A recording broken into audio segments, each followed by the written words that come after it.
శుక్లాంబరధరం విష్ణుం శశివర్ణం చతుర్భుజం ప్రసన్నవదనం ధ్యాయేత్ సర్వవిఘ్నోపశాంతయే.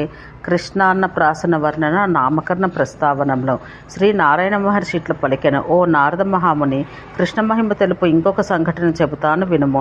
అది విఘ్నాలను ఖండించినది, పాపాలను నశింపచేయున్నది, శ్రేష్టమై మహాపుణ్యాలను సమకూర్చినది. ఒకసారి నందపత్ని ఆకలిగొని ఉన్న శిశువకు కృష్ణుని తన వక్షస్థలాన్ని చేర్చుకొని బంగారు సింహాసనం మందు కూర్చుండి పాలిచ్చుచుండెను. ఇంతలో అక్కడికి శిష్య సమూహాలతో కూడి ఒక బ్రాహ్మణ శ్రేష్ఠుడు విచ్చేసెను. అతడు బ్రహ్మ తేజస్సుతో వెలిగిపోచుండెను. తెల్లని పలువరుస ప్రకాశిస్తుండగా తెల్లని వస్త్రాలు ధరించి, యోగదండము, గొడుగు, తెల్లని స్ఫటికముల జపమాల ధరించి రూపం దాల్చిన జ్యోతిష్య గ్రంథం వలె వెలుగుచుండెను. అతడు వేదాంగుల పారం ముట్టినవాడు. పరమ మంత్రమును జపిస్తూ తల మీది జడల సమూహం మేటి బంగారు వన్నెతో మెరిసిపోవుచుండెను. శరత్కాల పూర్ణిమ నాటి చంద్రుని వంటి ముఖమండలము, పద్మముల వంటి నేత్రములు, తెల్లని శరీర ఛాయ కలిగి ఉన్న ఆ యోగేంద్రుడు శంకరుని శిష్యుడు, విష్ణువు యొక్క శుద్ధ భక్తుడు. ఆ మహానుభావుడు వ్యాఖ్యాన ముద్రతో వేదమంత్రములకు అనేక విధముల వివరణలు లీలగా చేయిచు శిష్యులకు పాఠం చెప్పుచుండెను. తేజస్సును బట్టి 4 వేదములు ఒక్కటియే ఆకారం దాల్చినట్టు శాస్త్రతత్వాన్ని సిద్ధాంతీకరించుటలో నేరుగా సరస్వతీదేవి స్వరమా అన్నట్టు నైపుణ్యం కలిగి ఉండెను. రాత్రింబవలు శ్రీకృష్ణ పాదపద్మములందే ధ్యాననిష్ట గల జీవన్ముక్తుడతడు. అతడు సర్వజ్ఞుడు, సర్వము చూచువాడు, సిద్ధులకు ప్రభువు. అతన్ని చూసి యశోదాదేవి లేచి నిలబడి అతనికి నమస్కరించి పాదములు కడుక్కొంటకు జలమును, ఆవు పెరుగు, తేనె కలిపి మధుకర్పరకము అను పదార్థం సమర్పించి సింహాసనంపై కూర్చుండబెట్టి సంతోషము చిరునవ్వులతో పిల్లవానితో మునికి నమస్కారం పెట్టించెను. మునియు మనసులో శ్రీహరికి శతనమస్కారములు చేసి శిశువును మొక్కించినందుకు ప్రీతితో వేదమంత్రాలతో ఆశీస్సులిచ్చెను. ఆమె శిష్యులకును నమస్కరించెను. వారామెను ఆశీర్వదించిరి. వేరువేరుగా ఆ శిష్యులకును యశోదాదేవి భక్తితో పాద్యం మొదలైనవి ఇచ్చి అందరి పాదాలు కడిగి పీఠములపై కూర్చుండజేసి తానును కూర్చుండి ఒడిలో కొడుకును ఉంచుకుని భక్తితో తల వంచి చేతులు జోడించి వారినిట్లు ప్రశ్నించ పూనుకొనెను. స్వాత్మారాములో మంగళమూర్తులు అయిన మేము ప్రశ్నించుటకు తగినంత దాన్ని కాకుండాను ప్రస్తుతం మీ మంగళకరమైన నామం అడుగుతున్నాను. అబలను తగిన బుద్ధిశక్తి లేని నా దోషం క్షమించాలి. ఎల్లవేళలందును సజ్జనులు అజ్ఞానుల దోషములను క్షమిస్తారు. అయ్యా, తామెవరు? పుణ్యశ్లోకులైన మహర్షుల్లో ఈ కింది వారిలో తామెవరో చెప్పుడు ప్రభు. అంగీరసుడు, అత్రి, మరీచి, గౌతముడు, క్రతువు, ప్రచేతసుడు, పులస్సుడు, పులహుడు, దూర్వాసుడు, కర్దముడు, వశిష్ఠుడు, గర్గుడు, జైగీషవ్యుడు, దేవలుడు, కపిలుడు, సనత్కుమారుడు, సనకుడు, సనందుడు, సనాతనుడు, పంచశిఖుడు, అసురి, సౌభరి, విశ్వామిత్రుడు, వాల్మీకి, వామదేవుడు, కశ్యపుడు, సంవర్తుడు, ఉతధుడు, కచుడు, బృహస్పతి, భృగువు, శుక్రుడు, చవనుడు, నరనారాయణులు, సగ్ని, పరాశరుడు, వ్యాసుడు, సుఖదేవుడు, జైముని, మార్కండేయుడు, లోమసుడు, కన్వుడు, కాత్యాయనుడు, ఆస్తికుడు, జరత్కారువు, ఋష్యశృంగుడు, విభాండకుడు, పౌలస్సుడు, అగస్త్యుడు, శరద్వంతుడు, అంగీరి, శమీకుడు, అరిష్టనేమి, మాండవ్యుడు, పైలుడు, పాణిని, కణాదుడు, శాకల్యుడు, శాకటాయనుడు, అష్టావక్రుడు, భాగురి, సుమంతువు, వత్సుడు, జాబాలి, యాజ్ఞవల్క్యుడు, వైశంపాయనుడు, యతి, హంసి, పిప్పలాదుడు, మైత్రేయుడు, కర్షుడు, ఉపమన్యువు, గౌరముఖుడు, అరుణి, ఔర్వుడు, కక్షివంతుడు, భరద్వాజుడు, దేవశీర్షుడు, శంకుకర్ణుడు, సౌనకులు అని చెప్పబడు వారిలో తామెవరు జవాబు పొందుటకు యోగ్యను కాకుండాను చెప్పదగును. దాసుడు కాని దాసురాలు కాని తమ ప్రభువును ప్రశ్నించుటకు సమర్థులే. ఎవరి సేవకు నియమించబడిరో ఆ వ్యక్తులు వారిని ప్రశ్నింపక ఇతరులను ఎవరిని ప్రశ్నిస్తారు? అయ్యా, నేను ధన్యురాలనైతిని, సత్కార్యములు నడిచినదాననైతిని. నా జీవితం ఫలవంతమైనది. మీ పాద పద్మాల ధూళిని స్పృశించటం వల్ల 1,000,000 జన్మల పాపాలు నశించిపోవును. మీ పాదజలం తాకినంతలో ఈ నేల అప్పుడే పవిత్రమగును. మీరు వచ్చినంతలో మా ఇల్లు పుణ్యభూమి అయింది. ఓ మహాజ్ఞాని, వేదశాస్త్రాల వల్ల ఏ మహానుభావులు వేదసారభూతులుగా తెలుసుకొనబడ్డారో అట్టి వారిలో ఒక వ్యక్తి నా పూర్వపుణ్యముల ఫలితంగా నాకు కనిపించెను. రూపం దాల్చిన వేదముల వలె ఉన్న మీ శిష్యులు గ్రీష్మ ఋతువులోని మధ్యాహ్న సూర్యుడు వలె వెలుగుచున్నారు. ఈ గోకులమును నా వంశాన్ని తమ పాదధూళిచే ఇప్పటికిప్పటికే పావనమునరుస్తున్నారు. ప్రసన్నమైన మనసులతో ఈ నా శిశువునకు ఆశీస్సులు ఇయ్యదగును. సద్బ్రాహ్మణుల ఆశీర్వాదం నిండుగా స్వస్తివాచనం అన్న వాక్కు నిశ్చయం. ఇట్లు నందని గృహిణి పలికి ఆ మునియందు భక్తితో నిలిచెను. ఆ సాధ్వి తన భర్తను తోడుకొని వచ్చుటకు ఒక మనిషిని పంపించెను. యశోద వాక్కులు విని ఆ ముని పొంగవుడును అతని శిష్యగణములు 10 దిక్కులు వెలిగించుచూ నవ్విరి. స్వచ్ఛమైన జ్ఞానం కల ఆ మహాముని సంతసంతో హితమున కూర్చున్నది, సత్యమైనది, నీతిమంతము, శ్రేష్టము, వినవారికి ప్రీతిని కలిగించినది అయిన మాట నామెతో ఇట్లా పలికెను. నీ మాట నీ వంశానికి ఉచితమైనది, లోకజ్ఞానం కలిగినది, అమృతమయమైనది. ఏ వ్యక్తి ఏ వంశాన్ని జన్మనెత్తునో ఆ వ్యక్తి అట్టివాడే అగును. మొత్తం గోపాలకులలో గిరిభానుడు సూర్యుడు, పద్మావతి అను అతని భార్య లక్ష్మితో సమానురాలు. ఆమె కన్న కూతురువు నువ్వు. సంబంధుల యశస్సును వృద్ధి పొందించు యశోదవు. గోపాలకులలో శ్రేష్ఠుడగు నందుడు నీకు భర్తగా లభించాడు. ఓ సుమంగళి, నందుడెవరో, నీవెవరో, ఈ బాలుడెవరో, ఎక్కడి నుంచి వచ్చానో అంతయు నేను ఎరుగుదును. ఏకాంత ప్రదేశాన్ని నందుని వద్ద అన్ని విషయాలు నీకు చెబుతాను. నేను గర్గుడను, చిరకాలంగా యదువంశం వారికి పురోహితుడను. ఇతరులు చేయరాని ఒక కార్యం అనర్చుట కొరకు వసుదేవుడు పంపగా ఇక్కడకు వచ్చాను. ఇంతలో వార్త విన్నంతలోనే నందుడు ఇంటికి వచ్చి ఆ గర్గమహామునికి అతని శిష్యులకు నేల మీద సాష్టాంగంగా పండుకొని లేచి శిరస్సు వంచి నమస్కరించెను. వారతనికి ఆశీస్సులు సమకూర్చిరి. ఆసనం మీద నుండి త్వరగా యశోద లేచెను. విద్వాంసుల్లో శ్రేష్ఠుడగు గర్గుడు యశోదానందులను గైక్కొని సుందరమైన లోపలి గృహంలోనికి వెళ్ళెను. యశోద పుత్రునితో పాటు వెళ్ళి ముని చెప్పబో విషయం గురించి ఆనందంగా ఉండెను. ఓ నారదముని, అప్పుడు గర్గుడు జనుల్లేని రహస్య ప్రదేశంన రహస్యవాక్యం ఇట్లా పలికెను. ఓ ఈ నందుడా, నీకు సుఖం కలిగించే మాట చెబుతాను వినుము. వసుదేవుడు ఏ కారణాన నన్ను పంపినో దాన్ని వినుము. నీ పురటింటిలో వసుదేవుడు ఈ శిశువును ప్రత్యర్పణం చేసెను. ఈ కుమారుడు ఆ పెద్దవాడు ఆ వసుదేవుని పుత్రులే, ఇది నిశ్చయం. అక్కడికక్కడి నుండి తీసుకొని పోయిన శిశువు నీ బిడ్డ. కంసునికి భయపడి బాలుని తెచ్చి ఇక్కడ దించి కన్యను మధురకు కొనిపోయాను. ఈ బాలునికి అన్నప్రాసన నామకరణాలు చేయుటకై రహస్యంగా అతడే నన్ను పంపెను. ఈ శిశువు పరిపూర్ణ బ్రహ్మస్వరూపుడు. మాయతో ఈ భూమికి అవతరించి భూభారం తొలగించనున్నాడు. ఇతడు బ్రహ్మచేత సేవించబడ్డాడు. ఏ స్వామి వైకుంఠాన లక్ష్మీ వల్లభుడైన నారాయణుడో, ఏ జగత్పిత శ్వేతద్వీప నివాసియగు విష్ణువో, జన్మరహితుడైన అతడే గోలోకనాథుడును, రాధికాపతియు అగు శ్రీకృష్ణ భగవానుడు. కపిలముని, నరనారాయణులు, ఋషులు, అన్యులు అతని అంశలే. సర్వ తేజస్సుల రాశి రూపం దాల్చి వచ్చనా అన్నట్లు వసుదేవునికి దర్శనమిచ్చి తర్వాత ఈ శిశురూపం దర్శించెను. ఇప్పుడు మధురలోని పొరిటింటి నుంచి నీ గృహానికి వచ్చినాడు. శ్రీహరి తన మాయాశక్తితో తల్లి గర్వం గాలితో నింపి అతడు అయోని సంభవుడు. మనుష్య గర్భం నుండి పడుట, అందులో నుండి జన్మించుట అన్నవి లేనివాడు కనుక మహీతలాన ఇట్లు స్వయంగా ఆవిర్భవించిన తన ఆకారాన్ని వసుదేవునికి చూపే అంతర్ధానమయ్యను. ఇతనికి పరమాత్మకు ఒక్కొక్క యుగం, ఒక్కొక్క వర్ణం, ఒక్కొక్క నామముండును. తెల్లనివాడు, పచ్చనివాడు, ఎర్రనివాడని. ఇప్పుడు నల్లదనం పొందినాడు. సత్యయుగాన శుక్లవర్ణుడు, మిక్కిలి తీవ్రమైన తేజస్సుతో చుట్టబడినవాడు. త్రేతాయుగాన రక్తవర్ణుడు, ఈ విభుడు ద్వాపరాన పసుపచ్చని వన్నెవాడు. లక్ష్మీపతి కలియుగాన నల్లని కాంతి కలవాడు, తేజోరాశి కూడా. ఇతడు పరిపూర్ణతమైన పరబ్రహ్మం కనుక కృష్ణుడు అని చెప్పబడ్డాడు. ఇక్కడ నుండి కృష్ణా శబ్దం యొక్క అనేక అర్థాలు చెప్పబడుతున్నవి. కా అన్నది పరబ్రహ్మాన్ని చెప్పును. రుకారము అనంతుని చెప్పును, అనగా ఆదిశేషుని. షకారం శివుని చెప్పును. నకారం ధర్మదేవతను చెప్పును. అకారం శ్వేతద్వీపవాసి అయిన విష్ణువును చెప్పును. విసర్గం నరనారాయణ అర్థాన్ని చెప్పును. ఇట్లు అన్ని తేజస్సుల రాశి, అన్ని మూర్తుల స్వరూపం కలవాడు, సర్వమునకు ఆధారము, అన్నింటికీ మూలబీజం ఒకట వలన కృష్ణుడు అని చెప్పబడుచున్నాడు. కృష్ అన్నది కర్మ నిర్మూలనాన్ని తెలుపు మాట. స్ అన్నది దాస్యాన్ని చెప్పు మాట. ఆ అన్నది దాతృ అర్థాన్ని చెప్పు మాట. కర్మలను నిర్మూలించి తన దాస్యం నిచ్చును కనుక పరమాత్మ కృష్ణ అని చెప్పబడ్డాడు. కృష్ అన్నది జీవుని కర్మత్యాగాన్ని తెలుపును. స్ అన్నది భక్తిని తెలుపును. ఆకారం ఫలప్రాప్తిని తెలుపును. ఇట్లు జీవుల కర్మయోగ భక్తి యోగ దశల వల్ల లభించే మోక్షాన్ని బట్టి కృష్ణ అను శబ్దం చెప్పబడింది.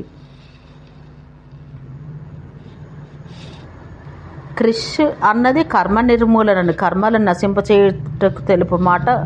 అన్నది దాస్యమును చెప్పు మాట. ఆ అన్నది దాతృ అర్థమును చెప్పు మాట. కర్మలను నిర్మూలించి తన దాస్యాన్నిచ్చును కనుక పరమాత్మ కృష్ణ అని చెప్పబడినాడు. కృష్ అనేది సంసార విమోచనాన్ని, కారము ముక్తిని తెలుపును. అకారం దాతృ అను దాని వాచకం. ఇట్లు బంధత్యాగాన్ని మోక్షాన్ని ఇచ్చినది కనుక కృష్ణ అని చెప్పబడింది. ఓ నందుడా, భగవంతుని యొక్క 1,000 నామాలు స్మరించడం వల్ల ఏమి ఫలమో ఆ ఫలాన్ని కృష్ణాను నామస్మరణాన్ని నరుడు పొందును. దేన్ని స్మరించడం వల్ల, దేన్ని పలుకటం వల్ల, దేన్ని వినటం వల్ల 1,000 జన్మల పాపాలు నశించనో విష్ణువు యొక్క అన్ని నామాలలో సారతమమైనది, శ్రేష్ఠతమైనది కృష్ణ అను సుందరమైన నామం. ఇది మంగళమైనది, భక్తిభావం కలిగించినది. భక్తుడు కకారాన్ని ఉచ్చరించడం వల్ల జన్మ మరణం, రుకారం భగవద్దాస్యం, షకారం ఉచ్చరించడం వల్ల కోరదగిన భక్తిని, నకారం ఉచ్చరించడం వల్ల కాలమున్నంత వరకు పరమాత్మతో కలిసి వసించుట, విసర్గను ఉచ్చరించడం వల్ల భగవంతుని సారూప్యమును, ఇట్లా శ్రీకృష్ణ నామోచ్చారణ వలన సంసార బంధ విమోచనమై సామీప్య, సాలోక్య, సారూప్య, సాయుధ్యాలను 4 మోక్షాలు పొందును అన్న మాటలో సందేహం లేదు. ఓ గోకుల ప్రభు, కృష్ణానామంలోని కకారం పలికినంత మాత్రాన యమదూతలు వణికిపోతారు. రుకారం ఉచ్చరించగానే నిలవలేక పారిపోతారు. షకారం ఉచ్చరించట చేతనే పాతకములను, నకారం పలకగానే రోగాలను, అకారం పలుకుటతో మృత్యువును పారిపోగలవు. కృష్ణానామం స్మరించుటకు పూనుకొనగానే, పలుకుటకు యత్నించగానే, వినుటకు తలపెట్టగానే ఆ నామోచ్చరణానికి భయపడి అన్ని అమంగళాలు పలాయనమైపోవును. ఇది సత్యం. గోలోకం నుండి రథం తీసుకుని కృష్ణ సేవకులు భక్తుని వద్దకు పరిగెడతారు. విద్వాంసులకు భూమి యొక్క ధూళి కణాలు లెక్కించడం సాధ్యం కావచ్చు, కానీ సాధువులకు భగవన్నామం యొక్క ప్రభావం లెక్కించి చెప్పుట సాధ్యం కాదు. పూర్వం శంకరుని ముఖవచనం ద్వారా నామమహిమ విన్నాను. భగవంతుని కళ్యాణ గుణముల యొక్క నామం యొక్క ప్రభావం నా గురువు కొద్దిగా ఎరుగును. సృష్టికర్తయగు బ్రహ్మయు, అనంతుడును, ధర్మదేవతయు, దేవర్షులు, మనవులు, మానవులు, వేదములు, సాధువులు నామమహిమ యొక్క 16వ భాగం కూడా ఎరుగరు. ఓ నందుడా, గురుముఖం నుండి విన్నంత వరకు నాకున్న జ్ఞానము, బుద్ధిని బట్టి నీ కుమారుని మహిమ నీకు చెప్పాను.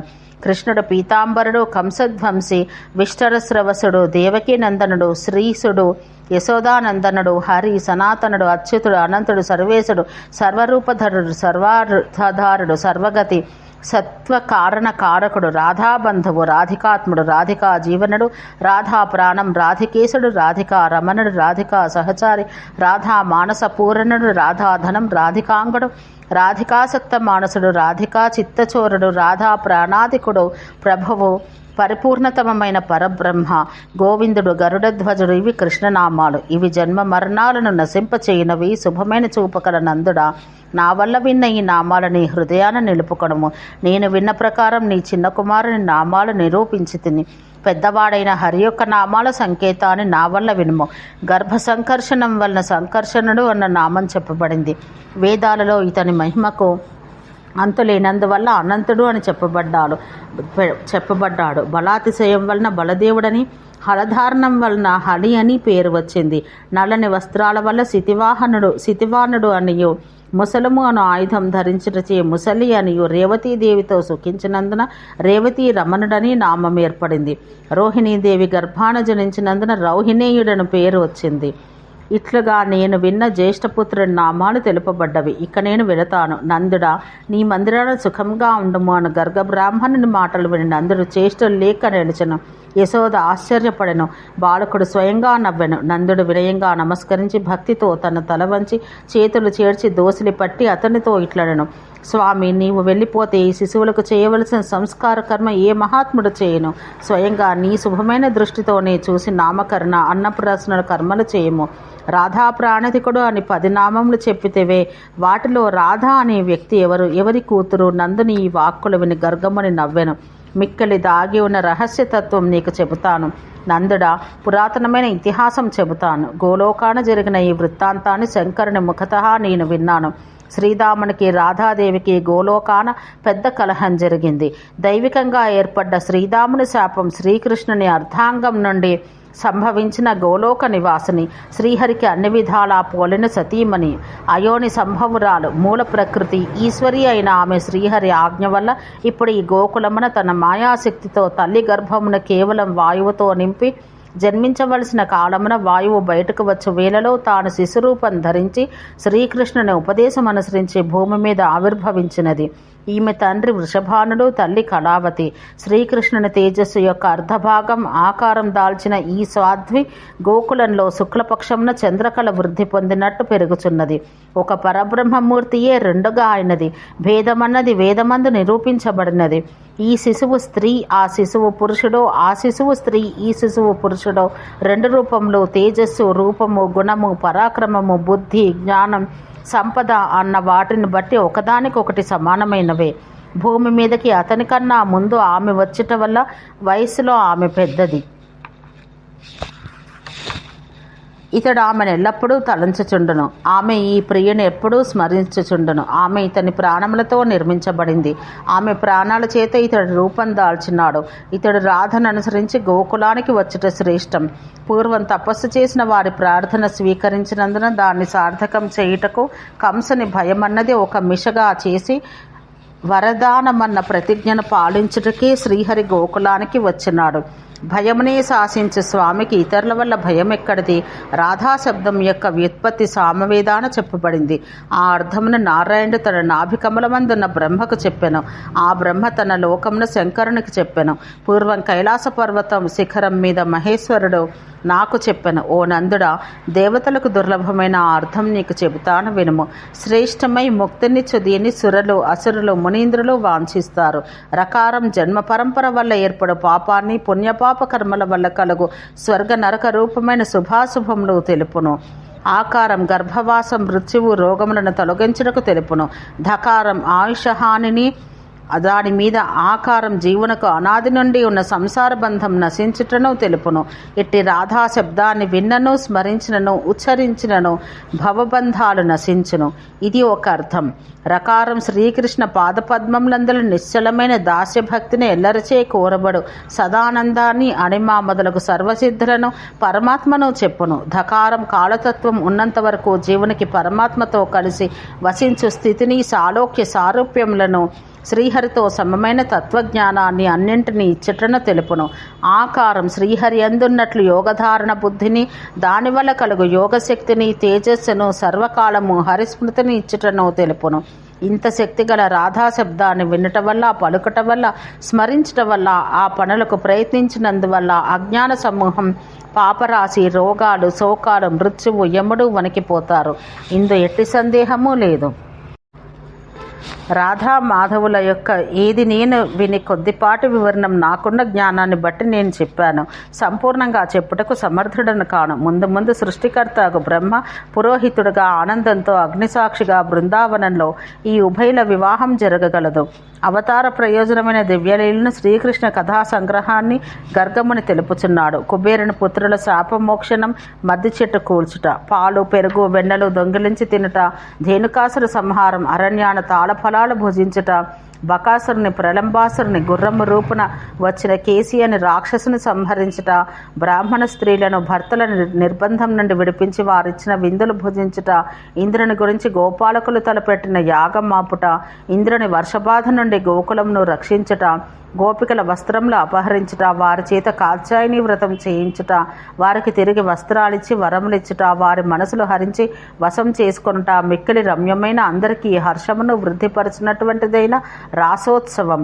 వసంతకాలాన రాత్రి నిండు చంద్రుడు ఉదయించు వేళలో రాసమండలాన నవసంభోగంతో గోపికల మనోరథాలు తీర్చుట, ఆసక్తిగా వారితో కలిసి జలక్రీడలాడుట, శ్రీరాముని శాపమూలంగా గోలోకమందలి గోపాలకులను, గోపికలను, రాధను 100 సంవత్సరాలు వదిలి వియోగం అనుభవించుట, మధురకు ప్రయాణం, అకారణంగా గోపికలకు దుఃఖం పెరుగుట, వారికి ప్రబోధం చేసే ఆధ్యాత్మ విద్యను ఉపదేశించుట, అక్రూరునికి అతని రథాస్వాలకు వారి చేత పరిచర్యలు, రక్ష ఏర్పరచుట, అక్రూరుడు తనను తీసుకొని పోవుటకై వచ్చిన రథం నెక్కి మధురానగర్కి పోవుట, తండ్రి యొక్క నందుడు అన్నాగు బలదేవుడు గోపాలకులతో పాటు యమునా నదిని దాటుట, ఆ సందర్భాన యమున నీటిలో అక్రూరునికి తనను చూపుట, జ్ఞానబోధ చేయుట, నదిని దాటిన తర్వాత సాయంకాల వేళలో మధురానగరాన్నంతటినీ దర్శించుట, మాలాకారుడు, తంతువాయుడు, కుబ్జ, అను వారికి భవబంధాలు తొలగించుట, యాగమండపం దర్శించి అందులో ఉన్న శివధనుసు విరుచుట, కువలయాపీడమన గజాన్ని, చానూర ముష్టికలను,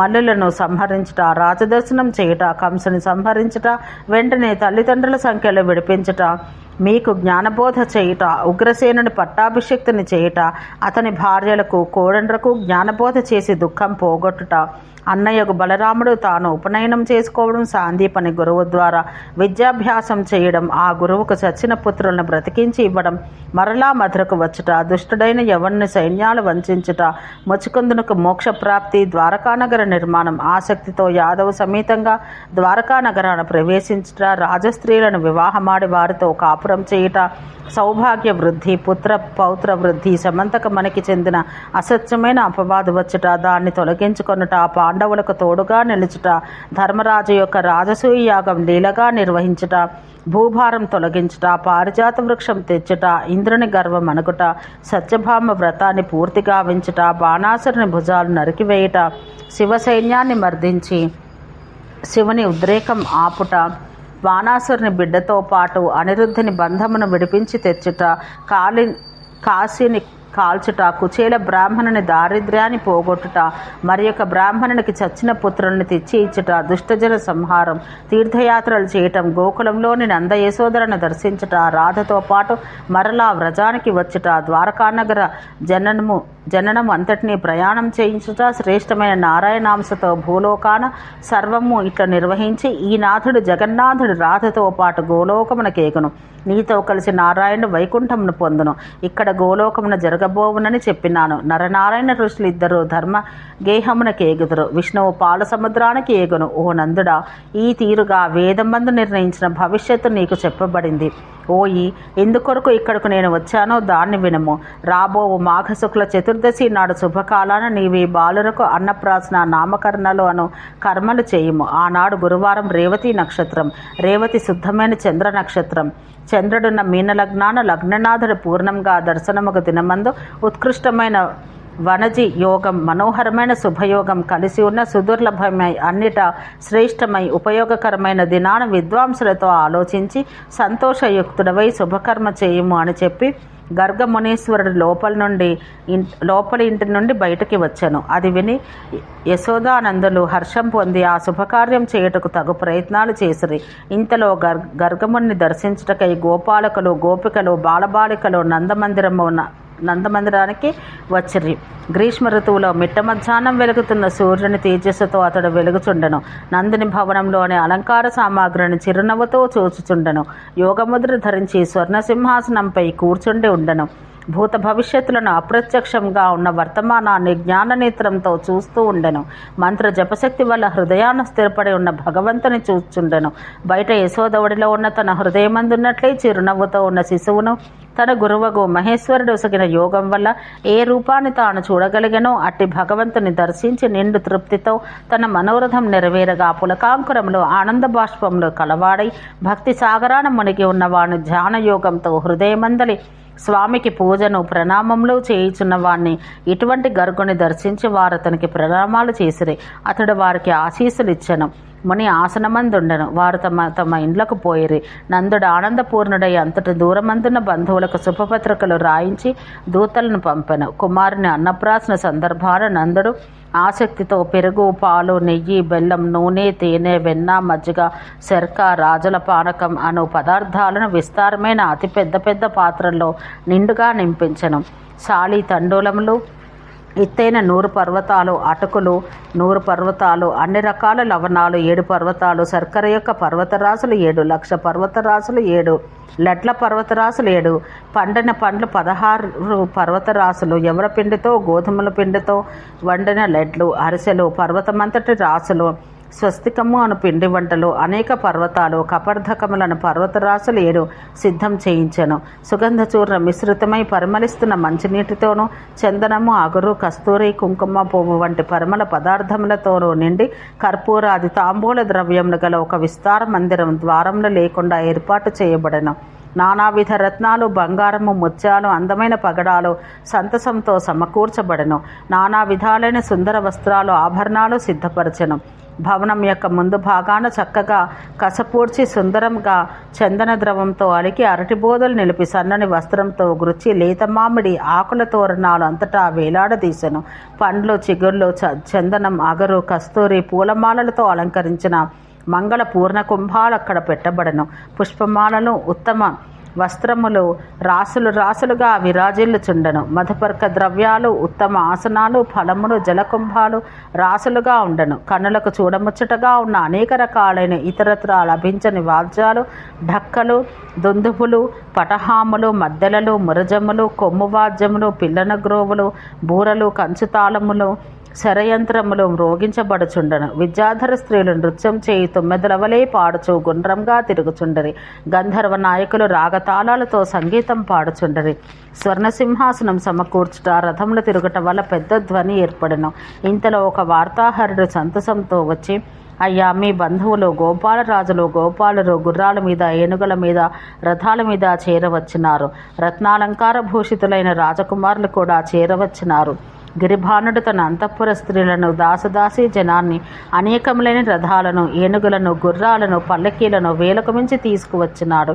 ఋషీంద్రులు, మునిగణములు, విద్వాంసులైన బ్రాహ్మణోత్తములు, వందిజనము, భిక్షకులు గుంపులు గుంపులుగా వచ్చినారు. ఇక గోపాల గోపికాజనం యొక్క సంఖ్య లెక్కించుట ఎవరితరం? నీవు బయటకు వచ్చి చూడవలసింది అని విన్నవించెను. ఆ మాట విని గోకులరాజు వారిని ఎదుర్కొని తీసుకుని వచ్చి తన ప్రాంగణంలో కూర్చుండబెట్టి పూజా మర్యాదలు చేసెను. ఋష్యాది గణములకు సాష్టాంగ నమస్కారాలు చేసి శ్రద్ధతో వారికి పాద్యం, మధుపర్కం మొదలైనవి సమర్పించెను. ఆ నందుని గోకులమంతా సమకూర్చిన వస్తువులతో, బంధువులతో నిండిపోయెను. ఒకరి మాట ఇంకొకరికి వినరానంత సందడిగా ఉన్నది. ఆ సమయాన కుబేరుడు శ్రీకృష్ణ ప్రీతి కొరకు సంతసంతో 3 ముహూర్తముల కాలము బంగారు వాన కురిపించి గోకులాన్ని పరిపూర్ణమనర్చెను. వచ్చిన బంధువర్గం ఒక క్రీడగా నందుని సంపదను తరలివంచి చూచి వేడుకను ఆశ్చర్యం నటించిరి. వ్రజనాథుడగు నందుడు స్నానమాడి ఉతికి ఆరవేసిన 2 వస్త్రాలు ధరించి చందనము, అగురు, కస్తూరి, కుంకుమ పువ్వుల గంధములతో అలంకరించబడిన వాడై దినకృత్యములైన పూజాదులు చేసి పాద ప్రక్షాళనం చేసుకొని గర్గముని యొక్క ఇతర మునిగణముల యొక్క ఆజ్ఞ తీసుకొని స్వర్ణపీఠికపై శుభకర్మ చేయుటకు కూర్చుండెను. 3 మార్లు ఆచమనం చేసి అరచేతి గుంటలో నీరు పోసుకొని పుచ్చుకోవడం, గోవిందనామం స్మరించి వేదమంత్రాలతో శాస్త్రోక్తంగా పుణ్యాహవచనం చేసి బాలకుల సమూహానికి భోజనం పెట్టించెను. సంతసంతో గర్గముని మాటను అనుసరించి శుభముహూర్తాన బాలకునికి కృష్ణ అను మంగళ నామకరణం చేసి రక్ష కల్పించెను. జగత్పతి అయిన ఆ శిశువుకు నామకరణం చేసి నెయ్యి, తేనెతో పాటు భోజనం పెట్టెను. మంగళవాద్యములు మ్రోగింపచేసెను. బ్రాహ్మణులకు వస్త్రాలు, భోజన పదార్థాలు, నానా విధాలైన స్వర్ణాభరణాలు, ఇతర ధనములు దానం చేసెను. వందిమాగతులకు, భిక్షకులకు విస్తారంగా బంగారం ఇచ్చెను. మోయలేని ఆ ధనంతో వారు తిరిగి తమ స్థానములకు పోవుటకు ఆసక్తులైరి. బ్రాహ్మణులను, బంధువర్గాన్ని, భిక్షకులను కన్నుల కింపైన పక్వాన్నంతో నిండుగా భుజింపచేసెను. పెట్టండి పెట్టండి, తినండి తినండి అన్న శబ్దం ఎడతెగకుండా ఆ నందగోకులంలో పెద్దగా వినిపించెను. ఆ వ్రజనాథుడి రత్నాలను, వస్త్రాలను, బంగారు ఆభరణాలను, పగడాలను, శ్రేష్టములైన మణులను, విశ్వకర్మ చేసిన సుందర స్వర్ణ పాత్రలను గర్గముని వద్దకు తీసుకుని వెళ్ళి భక్తితో నమస్కరించి వినయం ప్రకటించెను. అంతే వినయంతో బంగారు మూటలను తన శిష్యులకు దానమిచ్చెను. మిగిలిన బ్రాహ్మణ వర్గానికి పరిపూర్ణంగా దానములు చేసెను. నారాయణ ఋషి ఇట్లా పలికెను. ఆ తర్వాత గర్గమహాముని సంతసంతో శ్రీకృష్ణుని ఎత్తుకుని ఏకాంత ప్రదేశానికి పోయి ఆ ప్రభువుకు నిండు భక్తితో నమస్కరించి స్తోత్రం చేసెను. శరీరమున పులకలెత్తగా కన్నులను ఆనంద బాష్పములు రాగా శ్రీకృష్ణుని పాదపద్మాలపై భక్తితో శిరస్సును ఆనించి చేతులు జోడించి ఇట్లా ప్రార్థించెను. ఓ జగన్నాథ, భక్తుల భయం వలన భయాలు నశింపచేయి ఓ శ్రీకృష్ణ, నీవు నా యందు అనుగ్రహం కలవాడవు కమ్ము. నీ పాదపద్మాలందు దాస్యము నాకెమ్ము. భక్తులకు అభయమసంగు స్వామి, నీ పెంపుడు తండ్రి నాకు ధనమిచ్చినాడు. దానితో నాకేమి ఉపయోగం? నాకు నీ యందు నిశ్చలమైన భక్తినిమ్ము. ఓ ప్రభు, యోగం వల్ల సిద్ధించు అనుమా జ్యేష్ఠసిద్ధుల మీద కానీ, ముక్తి మీద కానీ, జ్ఞానతత్వం అందు కానీ, దేవతా దశ ఎందు కానీ నాకు కొంచెం కూడా కోరిక లేదు. ఇంద్ర పదవి ఎందు కానీ చాలా కాలం అనుభవించదగిన స్వర్గలోక ఫలం అందు కానీ మనవుల పదవి ఎందు కానీ నా మనసున వాంచలేదు. కేవలం నీ పాదసేవయే నాకు కావలసింది స్వామి. నీ పాదాలను సేవించాలని తప్ప ఇతరమైన సాలోక్య సారూప్య సామీప్య సాయుధ్యంలన్న మోక్షదశలను పొందు కోరిక నాకు లేదు. నేను అవి స్వీకరించను. పాతాళమందు కానీ గోలోకమందు కానీ నివసించవలైనన్న మనోరథం నాకు లేదు. నాకు ఎడతగని స్మృతి నీ పాదపద్మములందే నిలిచి ఉండగాక. ఎన్ని జన్మల సుకృత ఫలములు మూలంగానో శంకరుని నుండి ఈ మంత్రం పొందితిని. ఇక నిన్ను గూర్చిన సర్వతత్వము తెలిసే స్థితి గలవాడనై అన్నింటి యందు నిన్ను చూచివాడనై అంతటా సంచరించడి శక్తి నాకు అనుగ్రహించము. ఓ దయా సముద్రుడా, దీనబంధు, నాకు అభయమిచ్చి నీ పాదపద్మాల యందు భక్తిని కృపచేయము. ఇక నన్ను మృత్యువేమి చేయగలుగును? శంకరుడు నీ పాదపద్మాలు సేవించడం వల్ల సర్వదేవతలకు ఈశ్వరుడు, మృత్యువును జయించినవాడు, కాలునకే అంతకుడు, యోగి జనులకు గురువులు అయినాడు. ఓ పరబ్రహ్మ, ఎవని ఆయువులో ఒక్క దినమునే 14 ఇంద్రులు పడిపోదురో అటు చతుర్ముఖ బ్రహ్మ నీ పాదపద్మాలను సేవించినందువల్లనే ఈ జగత్తులకు సృష్టికర్త అయినాడు. నీ పాదసేవ వల్లనే ధర్మదేవత జీవకోటి యొక్క సర్వకర్మలకు సాక్షి అయి జయించ సఖ్యం కాని కాలమునే జయించి జీవరక్షకుడను పుణ్యపాప కర్మల ఫలమిచ్చువాడును అయినాడు. 1000 ముఖాలు కల ఆదిశేషుడు నీ పాదపద్మాలు సేవించినందువల్లే లోక కళ్యాణం కొరకు కాను శివుడు తనే గళమున విషం ధరించిన విధంగా ఆ కర్మచేత తాను ధన్యుడైనట్టు భావించి ఈ విశ్వమంతటిని తన తలలపై మోయిచున్నాడు. నీ దేవీ గణంలో సర్వశ్రేష్ఠురాలు, జగములకు సర్వసంపదలు కలిగించినది యోగు లక్ష్మీదేవి తన తల వెంట్రుకలతో నీ పాదమును తుడుస్తున్నది. సమస్త జగములకు జీవకోటికి బీజరూపిణియు శక్తి స్వరూపిణి అయిన మూల ప్రకృతి నీ పాద పద్మాలను స్మరించి తనకు నియమించిన కార్యమందు శ్రద్ధ కలిగి ఉన్నది కదా.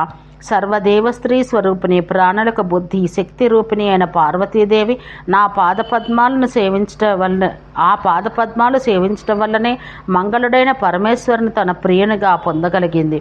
సర్వ విద్యలకు అధిష్టాన దేవత జ్ఞానరూపిణి అయిన తల్లియగు సరస్వతీదేవి నీ పాదాంబుజమును సేవించియే సర్వజీవులకు పూజ్యురాలైంది. నీ పాదములు సేవించిన కారణంగానే వేదమాతకు సావిత్రీదేవి ముల్లోకములను పవిత్రమనురుస్తున్నది. బ్రహ్మకు బ్రాహ్మణ వర్గానికి నీ పాదసేవ చేతనే తమ విధి నిర్వహణ జరుగుతున్నది. రత్నంలో తన గర్భమున కలదయో సర్వ విధములైన పంటలను జనింపచేయనదయోగు భూదేవి నీ పాదపద్మాల సేవ వలన ఈ జగత్తును మోయటకు సమర్థురాలగుచున్నది. నా జ్ఞానాంశతో అవతరించినదియో తేజస్సుతో నీకు సాటి అయినదియోగు రాధాదేవి నీ హృదయాన స్థానం సంపాదించియో నీ పాదసేవ చేస్తున్నది. ఇక ఇతరుని మాట ఏమి చెప్పవలెను? ఓ ప్రభు, శివుడు మొదలగు దేవగణాలు, లక్ష్మి మొదలగు దేవీగణములు ఎట్లు నీ వల్ల నాథుడు కలవారైనారో అట్లే నన్ను నాథవంతుని చేయము. పరమేశ్వరుడవగు నీ కృప నీ స్థాయికి సమానంగా ఉండవలను కదా స్వామి. నీ ధనాన్ని స్వీకరించి ఇంటికి వెళ్ళను. నీ పాద పద్మసేవ యందు అత్యాసక్తి కల సేవకునిగా నన్ను చేసి రక్షించము. ఇట్లు స్తోత్రం చేసి కన్నుల నీరు పెట్టుకుని శ్రీహరి పాదాల మీద పడెను. శరీరం పులకరించగా భక్తితో మిక్కిలి దుఃఖించను. భక్తవత్సలుడైన శ్రీకృష్ణుడు గర్గుని వాక్కులు విని నవ్వి అతనితో నాయందు నీకు స్థిరభక్తి ఏర్పడుగా కాని స్వయంగా పలికెను.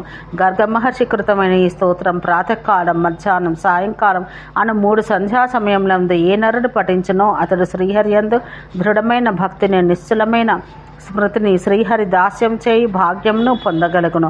జన్మము, మృత్యువు, ముసలితనం, రోగములు, దుఃఖములు, వ్యామోహం అనబడు శరీర సంబంధమైన సంకటాల నుండి దాటింపబడను. శ్రీకృష్ణ దాసులను సేవించుటకు ఎందు ఆసక్తి కలవాడగను. శ్రీహరి యొక్క వియోగం అతనితో కలిసి ఉండి ఆనందం అనుభవించును.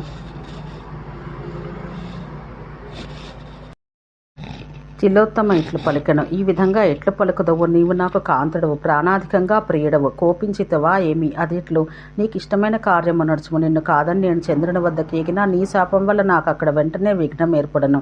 నాతో విహరింపు. శ్రీహరి స్వయంగా నీకు మంగళం కలిగించును. ఏ పురుషుడు స్త్రీ గౌరవం కాపాడనో వానికి అడుగడుగునా శుభములగును. ఏ మూఢుడు స్త్రీని అవమానించి వెళ్ళిపోవునో ఆ నీచునికి పార్వతీదేవి అడుగడుగునా అశుభం కలిగించును. తిలోత్తమ మాటలు విని బలిపుత్రుడు నవ్వెను. కామశాస్త్రం నందు ఆరితేరిన ఆ విద్వాంసుడు ఆమె భావం తెలుసుకునను. పరుల భావం గుర్తింపగలవాడు కామశాస్త్ర విశారదుడైన సాహసికుడు ఆమె భావం తెలుసుకుని ఆమెను చేత పట్టుకుని కౌగిలించుకుని ఆమె ముఖ పద్మాన్ని ముద్దు పెట్టుకొనను. ఆమెతో పాటు గంధమాదన పర్వత గుహ చేరి అది ఏ ప్రాణి చరించని ఏకాంత ప్రదేశంగా గుర్తించి రత్నదీపాలు చుట్టూ ఏర్పాటు చేసి ఇంపైన ధూపపు పొగలు వ్యాపింపచేసెను. సుఖం కలిగించు శయ్యనేర్పరిచి దానిపై ఆమెతో శయనించెను. కామమోహితుడై నానా విధాలుగా శృంగార క్రీడ సలిపెను. అప్పుడు తిలోత్తమ అతని దేవతల కన్నా మిక్కిలి నేర్పుగలవానిగా తెలుసుకొనెను.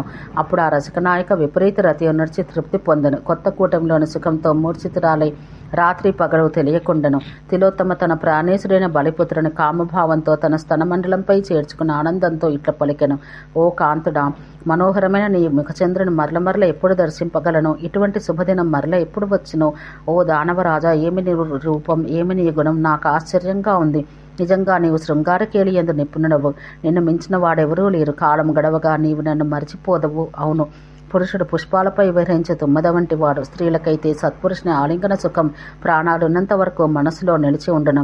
సత్పురుషుల సంగమం పుణ్యాత్ములకు పుణ్యం వలన ఒక శుభదినం నందు సంభవించును. సత్పురుషుల వియోగం దుఃఖానికి మూలమై మరణం కంటే మించిపోవును. సత్సంగం సుఖమయం, అది అమృతపానం కంటే స్వర్గ నివాసం కంటే దుర్లభం. దుస్సంగం విషం కంటే దుఃఖకరం.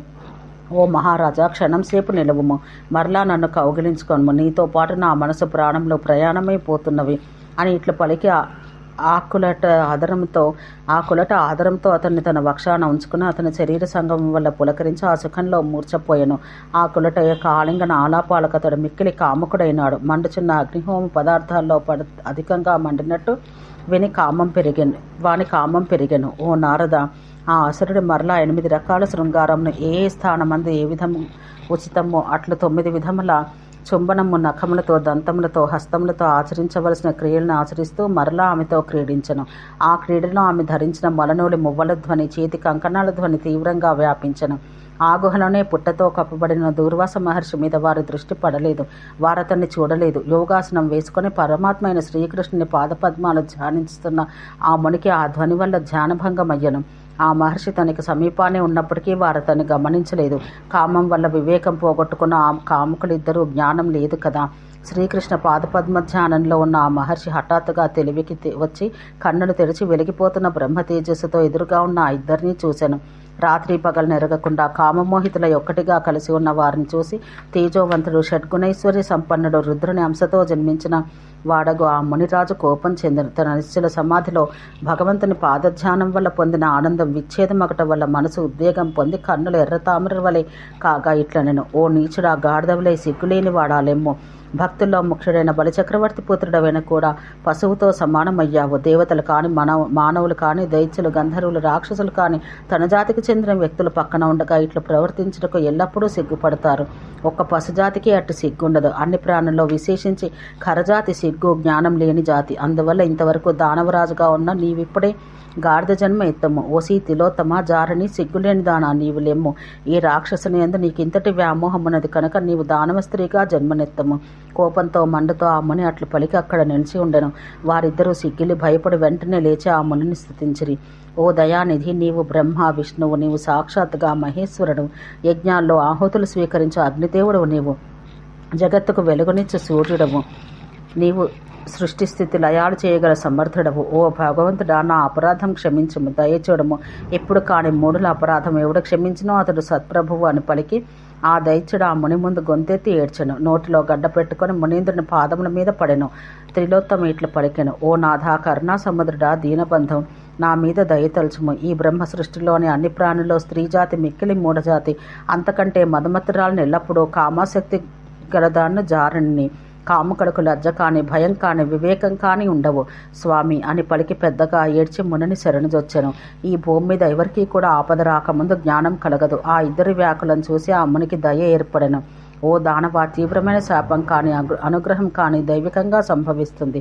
సత్కీర్తి కాని, అపకీర్తి కాని పూర్వజన్మ కర్మను బట్టి ఏర్పడనన్నది సత్యం. హరిభక్తుడైన బలికుమారుడవు, సద్వంశమందు జన్మించావు. తండ్రి వల్ల నీవును విష్ణుభక్తుడవయ్యావు, అది నేను ఎరుగుదును. శ్రీకృష్ణుని పాద చిహ్నాలు కాళీయుని వంశం పుట్టిన అందరు నాగుల తలలపై ఎట్లున్నవో ఇది అట్లే. తండ్రి స్వభావం కన్న కొడుకుల యందు ఉండనన్నది నిశ్చయం. ముందు శ్రీకృష్ణుడు నర్చించిన ఫలం ఎంతకాలం గడిచినా సత్పురుషులకు అందకుండా నశించదు. నాయన, నీవు గార్ధభ జన్మనెత్తి ఆ జన్మతోనే ముక్తిని పొందుదువుగాక. వ్రజమునకు సమీపాన బృందావనంలోని తాళవనానికి త్వరగా పొమ్ము. అక్కడ శ్రీహరి చక్ర ప్రయోగం వల్ల ప్రాణాలు విడిచి మోక్షం పొందుతావు. ఇది నిశ్చయమైన విషయమే. ఓ తిలోత్తమ, నీవు భారతఖండంలో బాణాసురుని పుత్రికగా జన్మిస్తావు. శ్రీకృష్ణుని మనుమని యొక్క ఆలింగనం చేత మరలా పవిత్రురాల వగదువు. ఓ నారదముని, దూర్వాసముని ఇట్లు పలికి సంభాషణ ముగించెను. ఆ ఇద్దరు అతనికి నమస్కరించి తమ స్థానాలకు వెళ్ళిరి. ఆ అప్సరస బాణుని పుత్రికయే ఉషా అను పేరు వ్యవహరించబడెను. శ్రీకృష్ణుని పుత్రుడగు ప్రద్యుమ్నుని కుమారుడగు అనిరుద్ధుని భార్య అగును. ఈ విధంగా ఖరజన్మ ఎత్తిన రాక్షసుని వృత్తాంతమంతా నీకు చెప్పి తిని. ఓం శాంతి శాంతి శాంతి.